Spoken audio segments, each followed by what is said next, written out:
En ce 34e dimanche du temps ordinaire, nous célébrons le grand mystère du Christ, roi de l'univers visible et de l'univers invisible.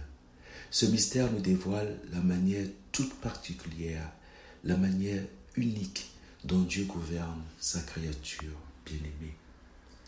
En philosophie première, la philosophie qui étudie tout ce qui existe du point de vue de l'être, celle qui considère l'être en tant qu'être. Cette philosophie qui, partant de tout ce qui existe, peut remonter à l'être premier que les traditions religieuses appellent le Dieu créateur.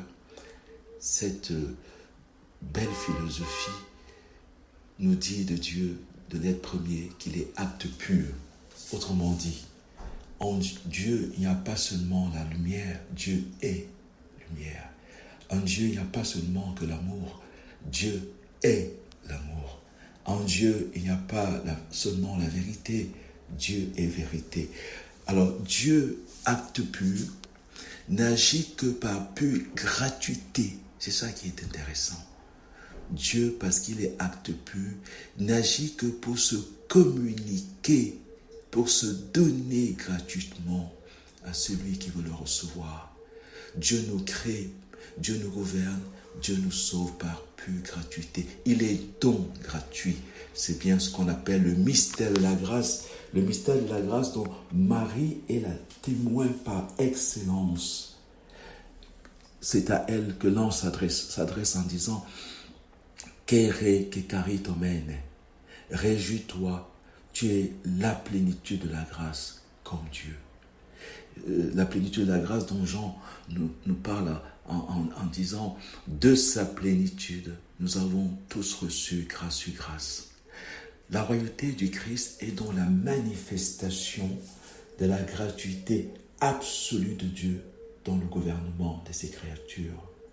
Le Christ est roi pour que nous soyons rois, car Dieu veut des dieux, Dieu fait des dieux, le Christ roi fait de nous des rois. C'est ce que nous célébrons dans la première préface des dimanches, qui nous dit ceci: désormais nous portons ces noms glorieux, nation sainte, race choisie, sacerdoce royal. Par le baptême également, nous sommes faits prêtres, prophètes et rois. S'adressant aux apôtres, Jésus leur dit: vous qui m'avez suivi, vous siégerez sur 12 trônes pour juger les 12 tribus d'Israël. Et Saint Paul ne dit pas autre chose quand il écrit: si nous souffrons avec lui nous régnerons. Dans le livre de l'Apocalypse, il est dit que la seconde mort n'a pas pouvoir sur ceux qui sont désormais prêtres de Dieu et du Christ, avec qui ils régneront 1000 années. Dans le mystère de l'Assomption de Marie, vous savez qu'il y a une triple Assomption de Marie. Nous avons l'Assomption de Marie, qui est l'Immaculée Conception. Nous avons l'Assomption de la Vierge, qui est la maternité divine. Et nous avons l'Assomption de la Mère de Dieu, la Théotokos, qui est le couronnement de Marie, Reine du ciel et de la terre. Marie qui est le lieu où Dieu repose et règne en la faisant régner. C'est bien ce que nous dit le psaume à ce sujet. Monte Seigneur vers ton lieu de repos, toi et l'arche de ta force. Ce psaume qui décrit de manière extraordinaire l'Assomption et le couronnement de la Vierge, de la Mère de Dieu. Monte Seigneur vers ton lieu de repos, toi et l'arche de ta force. Ce que l'ange avait dit à Marie, à l'Annonciation, Marie découvre que son fils l'a intronisé avec elle. On peut dire désormais, tel fils, telle mère. L'ange lui avait dit, le Seigneur Dieu lui donnera le trône de David son père, il régnera sur la maison de Jacob et son règne n'aura pas de fin. Son règne, il ne va pas le garder pour lui-même. Son règne, il va le partager avec sa mère, comme il partage avec la Marie la paternité du Père. Oui, régner, c'est faire régner, c'est bien ce que le bon larron a vécu à la croix quand il dit à Jésus, Jésus, souviens-toi de moi quand tu viendras dans ton royaume. Voyez? Et Jésus lui répond, aujourd'hui avec moi tu seras roi, tout simplement. Tu seras même mon royaume. Oui, vous savez qu'à la croix, c'est dans le cœur du bon larron que Jésus a été accueilli, que Jésus a régné, et il a fait régner le bon larron avec lui. L'évangile de ce jour nous dit donc que le monde est divisé en deux. Écoutez, parce que c'est très très beau, c'est très intéressant. Le monde est divisé en deux. D'un côté, ceux qui règnent, et de l'autre côté, ceux qui subissent le règne des autres. Alors, Jésus dit à ceux qui règnent, j'avais faim, tu m'as donné à manger, tu m'as permis de régner avec toi sur la faim. Et ceux qui subissent le règne des autres, j'avais faim, tu ne m'as pas donné à manger pour régner sur moi. J'avais soif, tu m'as donné à boire pour que je règne avec toi. Et j'avais faim, j'avais soif, tu ne m'as pas donné à boire pour régner sur moi. J'étais un étranger, tu m'as accueilli pour que je règne avec toi. Ou j'étais un étranger, tu ne m'as pas accueilli pour régner sur moi. J'étais malade, tu es venu me visiter pour régner avec moi. Et j'étais malade, tu ne m'as pas visité pour régner sur moi. J'étais en prison, tu es venu me voir pour régner avec moi. J'étais en prison, tu n'es pas venu me voir pour régner sur moi. J'étais nu, tu m'as habillé pour que je règne avec toi. J'étais nu, tu ne m'as pas habillé pour régner sur moi. Jésus, et cette énumération n'est pas exhaustive, c'est ça qui est intéressant. Il faut prolonger, Jésus nous laisse compléter la liste.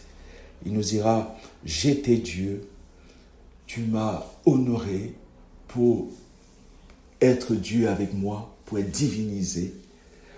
Ou alors j'étais Dieu, tu ne m'as pas reconnu comme Dieu. Tu t'es déclaré athée, tu as voulu régner sur moi. C'est ce que dit Feuerbach, l'homme est un Dieu pour l'homme. Tu as voulu être Dieu à ma place. Mieux, tu as établi le règne des animaux, hein, l'homme lion, l'homme panthère, l'homme serpent, les totems. Tu as voulu plutôt régner sur les plantes. Tu t'es même mis sous la protection des plantes et des animaux au lieu de régner avec moi. J'étais dans le Saint-Sacrement, tu es venu me visiter pour que je règne avec toi, pour être avec toi tous les jours, je suis avec vous tous les jours. Ou alors, j'étais dans le Saint-Sacrement, tu as déclaré que c'était une idolâtrie à cause de ton déficit de philosophie et de philosophie de l'être. Je suis né d'une femme, Marie, Mère de Dieu, et tu as voulu la proclamer en prenant les paroles même de l'ange. Tu as voulu la saluer à la suite de l'ange tous les jours. Je vous salue Marie, pleine de grâce. Ou alors, je suis né d'une femme. Tu as déclaré que c'est une mariolâtrie à cause de ton déficit de théologie, car tu as oublié que rien n'est impossible à Dieu. L'évangile de ce jour nous révèle le vrai sens du péché.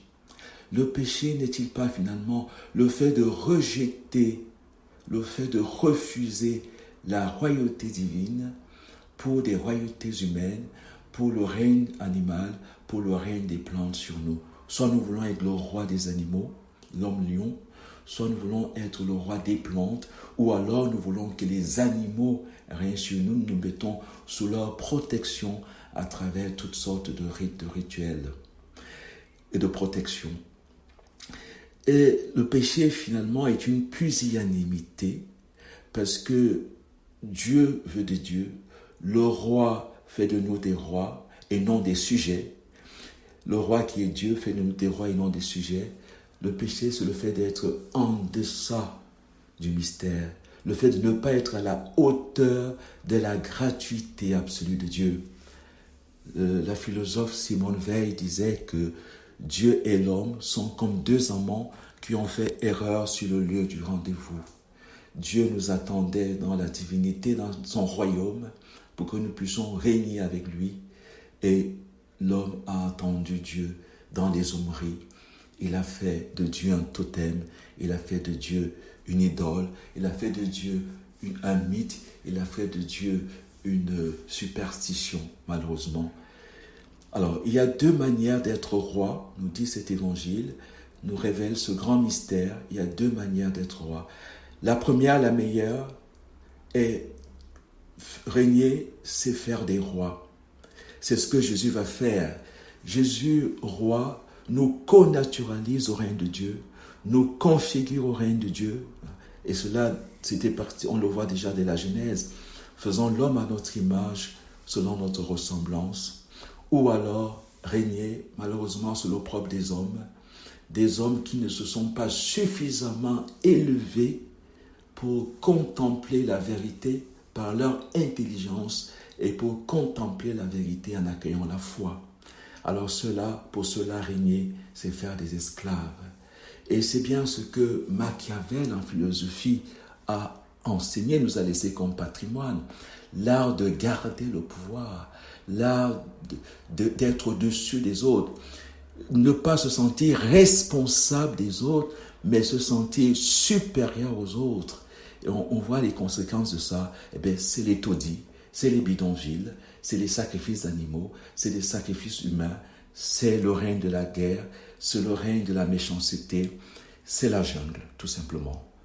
Les vrais rois font régner, les mauvais rois règnent sur les autres et font des esclaves et ils organisent des jungles, comme on peut le voir autour de nous.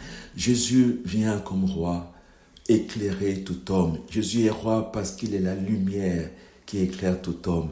Jésus est roi parce qu'il apporte à tout homme la dignité ultime de l'homme, car il est vrai Dieu et vrai homme. Il nous rend la dignité de l'homme, il nous donne la dignité de Dieu. Il nous donne la lumière sur tous les savoirs, sur toutes les modalités de l'être, car il est la vérité.